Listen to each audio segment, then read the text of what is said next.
Howdy, howdy, this is Mr. Potter. Today we're going to be talking about polygonal numbers. In other words, numbers that can be formed in the shape of polygons. These were used a lot by the Greeks and also by European medieval mathematicians.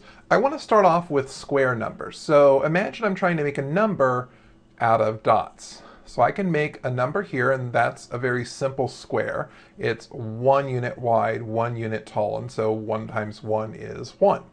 If I were to make a square out of dots that are 2 to a side, this is 2 units long and 2 units tall, so this is actually 4 dots.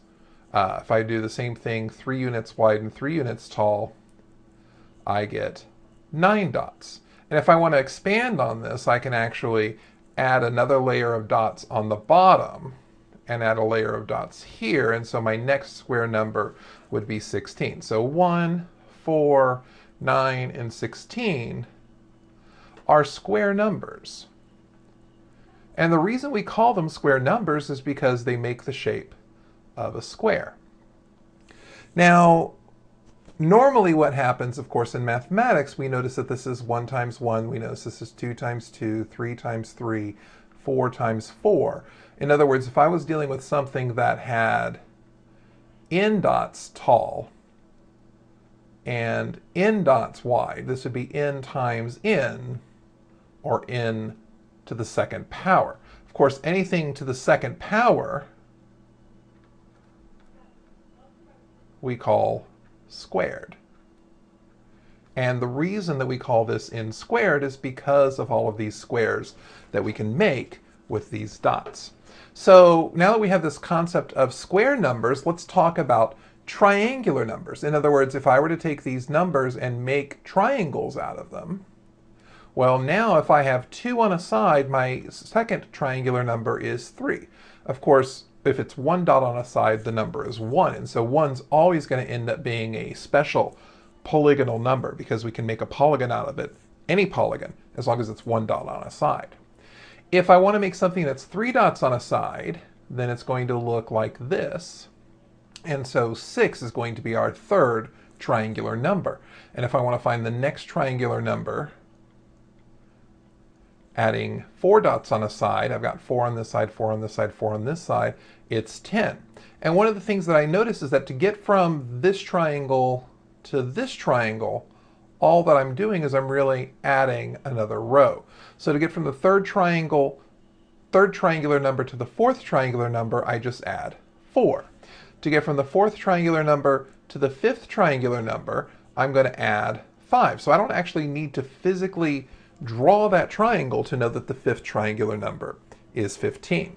The question, though, is how do we come up with a pattern? So what I'm going to do is I'm going to draw these triangles, but I'm going to draw them slightly differently. So I'm going to draw that triangle. This triangle, though, instead of drawing it so it looks like an acute triangle, I'm going to try and draw it so it looks like a right triangle. And so I'm going to do another one over here. And I'm drawing these so they look like right triangles.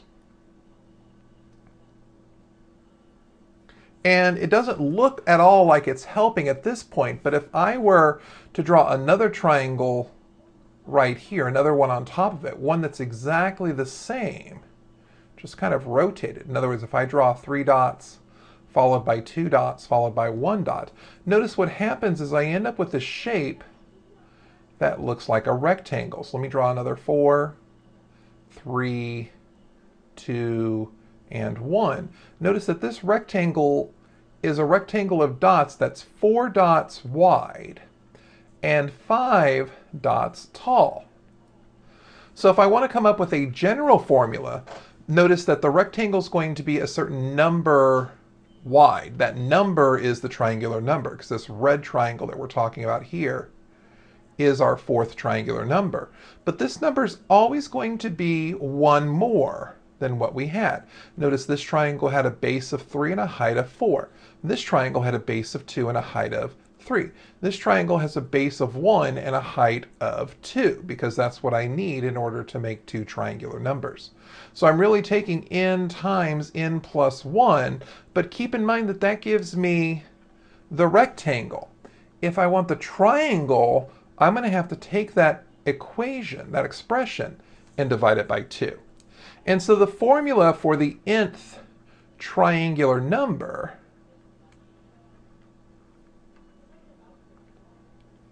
is going to be given by n times the expression n plus 1 all over 2. So we've got this formula for coming up with square numbers, n squared, and triangular numbers, n times n plus 1 over 2. Well, let's take the leap and talk about pentagonal numbers. So if I wanted to make a pentagon, well, here's my first pentagon. Of course, 1 is the first polygonal number for anyone. If I'm going to make a polygon with 2 on the side, then it's going to look like that, and that's going to be my second polygonal number. Now, if I wanted to find my third polygonal number, by the way, my second polygonal number is 5. If I wanted to find my third polygonal number, I need to take this polygon and find some way to make each side 3 dots long. So notice now this side is 3 dots long, this side is now 3 dots long. I need to make this side over here 3 dots long, so I need to add dots down here. I need to make this side 3 dots long. Remember that my original polygon only contributes the dots on one side, and then I need to make this side down here 3 dots long.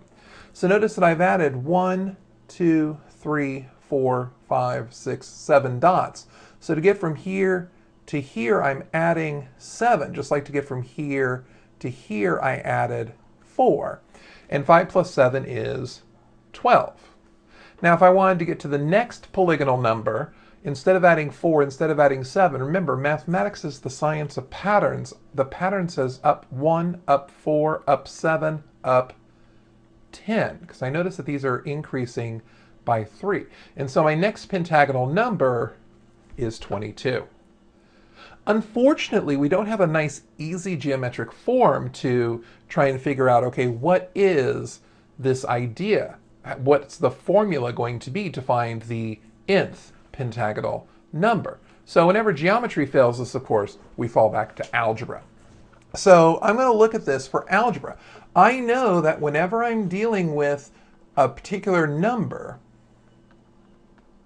if I want to find the pentagonal number for that, the first pentagonal number is 1, the second pentagonal number is 5, the third pentagonal number was 12, according to what we found, and the fourth pentagonal number is 22. Remember that the way we did this is because we were adding 4, then we were adding 7, and then we were adding 10. And this is not linear. I know it's not linear because I don't have a constant rate of change in this table. But if I look at this rate of changes, this change is going up by 3, and this change is going up by 3. And one of the things that we've learned in our upper algebra classes is that whenever my second changes are constant, then what I'm dealing with is something that is quadratic. Now, I have no idea what this quadratic expression is, but I do know that whatever my formula happens to be, it's going to have to be something times n squared plus something times n plus something. In other words, if I were to find out the first pentagonal number, I'm going to be putting 1 in each of these expressions, which is really a plus b plus c. But I know that's equal to 1. If I put 2 in the expression, then that's going to be a times 2 squared plus b times 2 plus c. Well, that's going to give me 4a plus 2b plus c, but I know that's going to come out to 5. And so what I can do is I can figure out an expression in terms of a, b, and c, 3 unknowns. And I know that if I had a system of equations, I could say this is a times 3 squared plus b times 3 plus c. So I end up with 9a plus 3b plus c, and that should come out to 12. So I know that the system of equations is what I'm going to be able to use.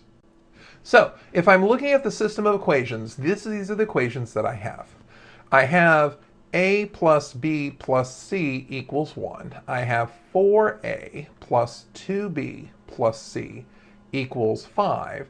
And I have 9a plus 3b plus c equals 12. And I know that one way I can do solving this system of equations is by elimination. If I take these top two equations and eliminate c by subtracting the top equation from the bottom equation, well, 4a minus an a is going to leave me with 3a. 2b minus a b leaves me with 1b. The c's will subtract out, and 5 minus 1 is 4. Similarly, if I were to take the second and third equation and eliminate my variable c, 9a take away 4a is 5a. 3b minus 2b is 1b. And 12 minus 5 is 7. By the way, notice these numbers should be familiar. And now if I use elimination again to eliminate my b variable, subtracting the top equation from the bottom equation, I end up with 2a equals 3, so a equals 3 halves. If I do substitution, I can go into either one of these and solve for b. So if I were to take 3 times 3 halves plus b equals 4, well, that's 9 halves. And b equals 4, well, that's 8 halves. And so b ends up being negative 1 half.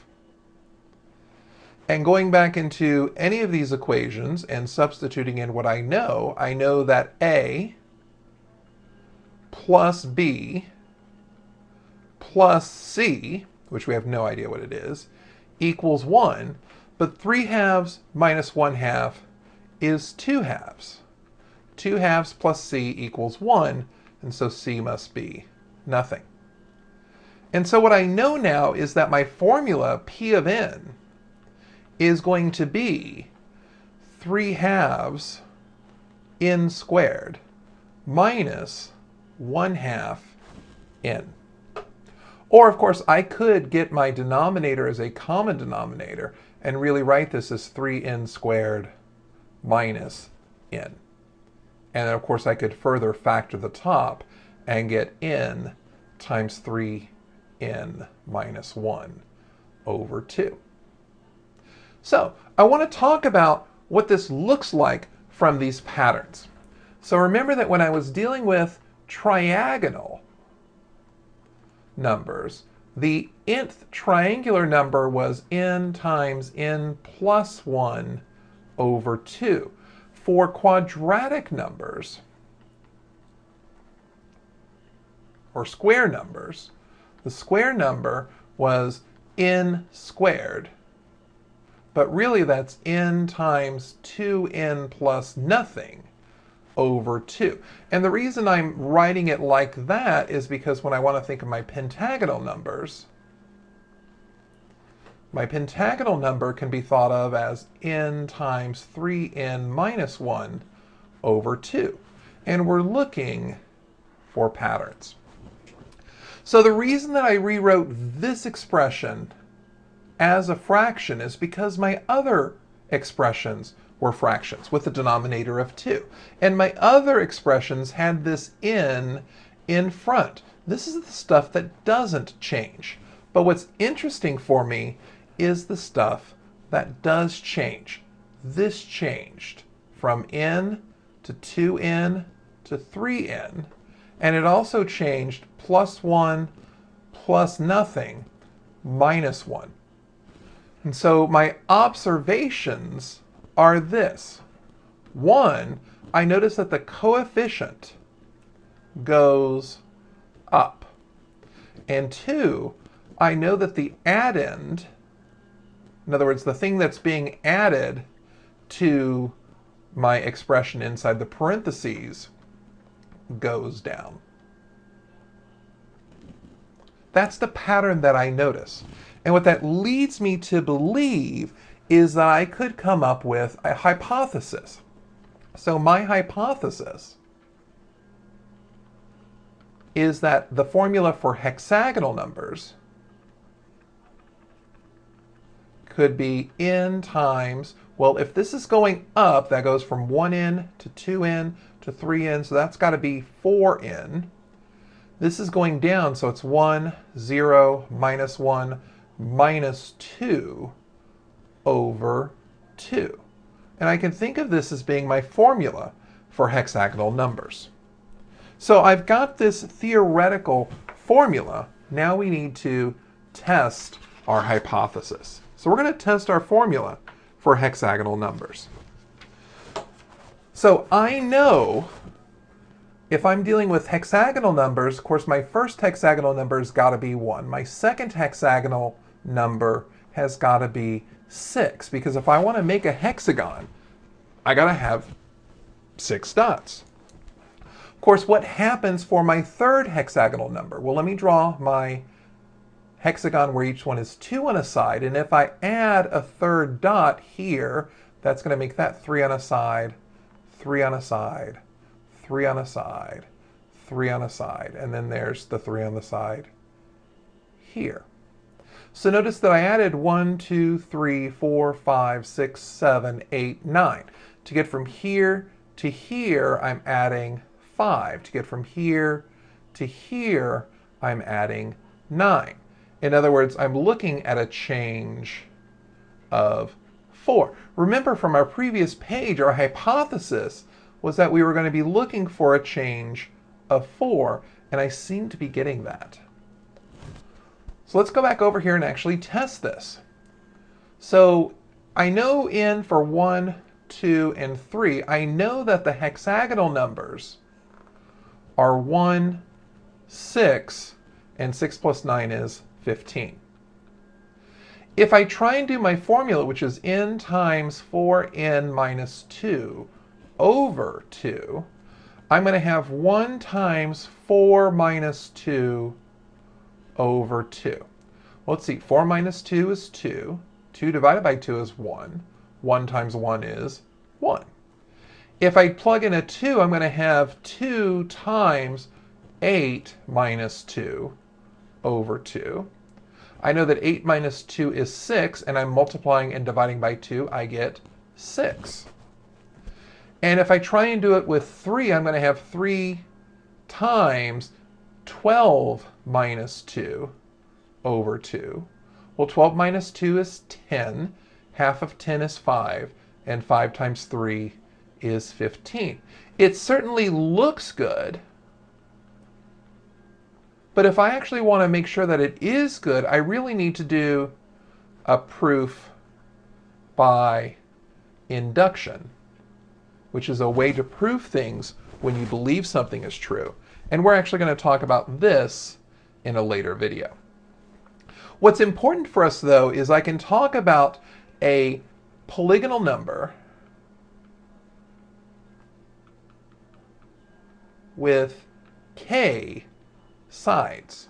The thing is, I know that the n and the 2 are always going to stay the same. But I also know that what changes, at least what we noticed on the previous page, what changes is the number in front of n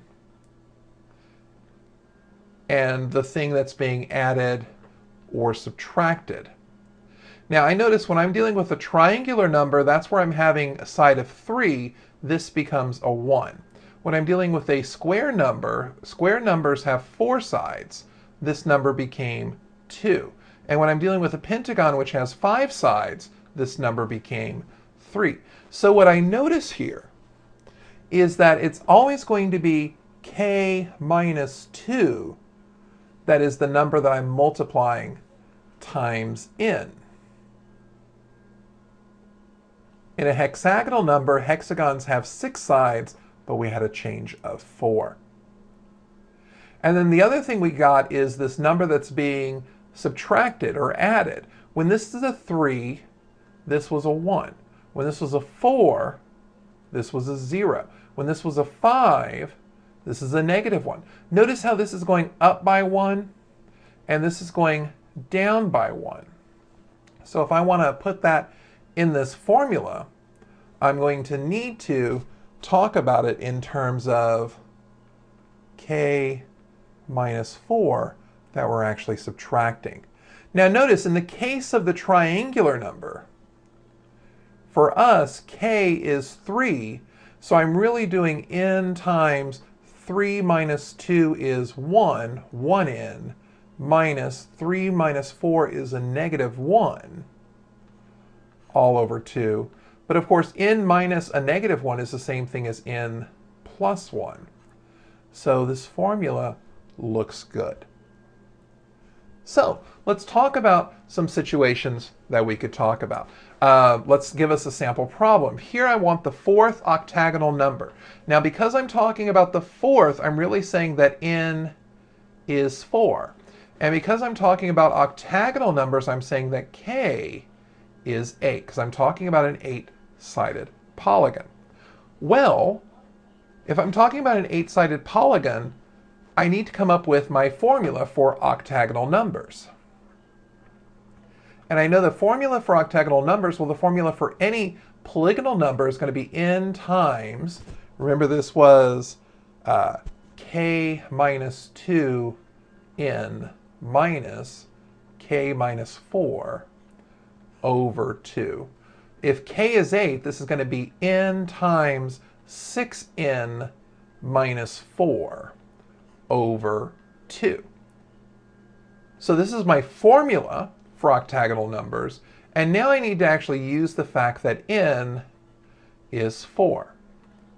So I'm going to have 4 times, 6 times 4 is 24 minus 4, all divided by 2. Well, 24 minus 4 is 20. 20 and half of 4 is 2, so that gives me 40. And so 40 is the fourth octagonal number.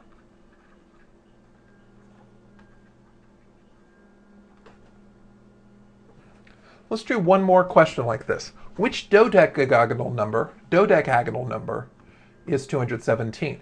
Now, dodecagonal means that for us, k is 12, because we talked about a dodecahedron in our previous AfterMath video.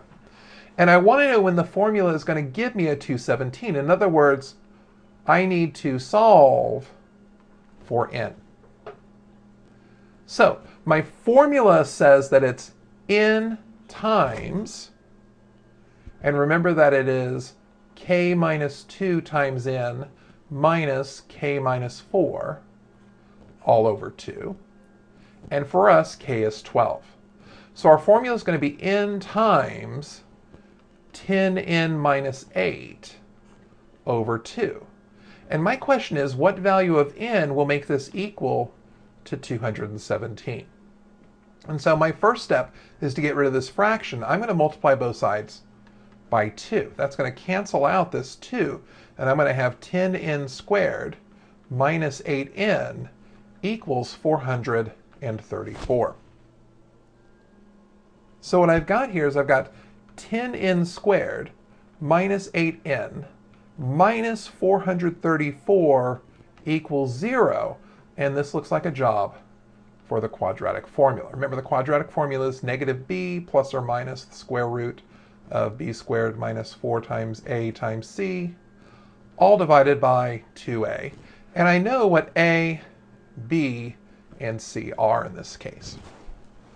So looking at what I've got here, I'm going to have n has got to be negative b, that's 8, plus or minus the square root of b squared, 64, minus 4 times 10 times negative 434, all divided by 2 times a, well, that's going to be 20. Now, if I were to take 4 times 10 times 434, this negative will eliminate that negative. And if I take the square root of that, trust me, I've got a calculator, I'm going to have 8 plus or minus 132. And I'm going to divide that by 20. Now, at this point, I know n is the sides of a polygon. So I can't have a negative number of sides. This has to be a plus. So I end up with 140 divided by 20, or 7. And so I would say that 217 is the 7th dodecagonal number.